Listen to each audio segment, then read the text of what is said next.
Kozhikode government medical college ആശുപത്രിയിൽ ജോലി വാഗ്ദാനം ചെയ്ത് തട്ടിപ്പ് നടത്തിയ കേസിൽ കൂടുതൽ വിവരങ്ങൾ പുറത്ത്. പ്രതി 40ഓളം പേരിൽ നിന്ന് പണം വാങ്ങിയതായാണ് സൂചന. മൊത്തം 1.5 കോടിയോളം രൂപയാണ് ഇയാൾ കൈപ്പറ്റിയതെന്നാണ് ഇപ്പോഴത്തെ വിവരം.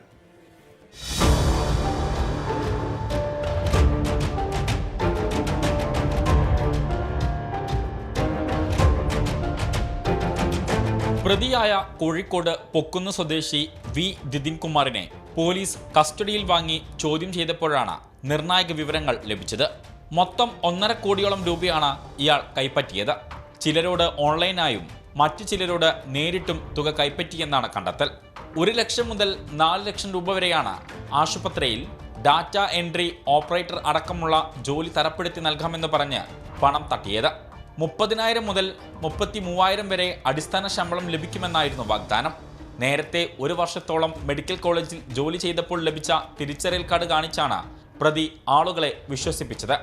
പണം നൽകിയിട്ടും നിയമനം വൈകിയതോടെ ചിലർ നടത്തിയ അന്വേഷണത്തിലാണ് തട്ടിപ്പ് മനസ്സിലായത്. പന്തിരങ്കാവ് പോലീസിന് പിന്നാലെ ബുധനാഴ്ച മെഡിക്കൽ കോളേജ് പോലീസ് പ്രതിയെ കസ്റ്റഡിയിൽ വാങ്ങി ചോദ്യം ചെയ്തു.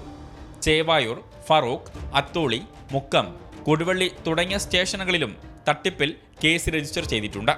24 കോഴിക്കോട്.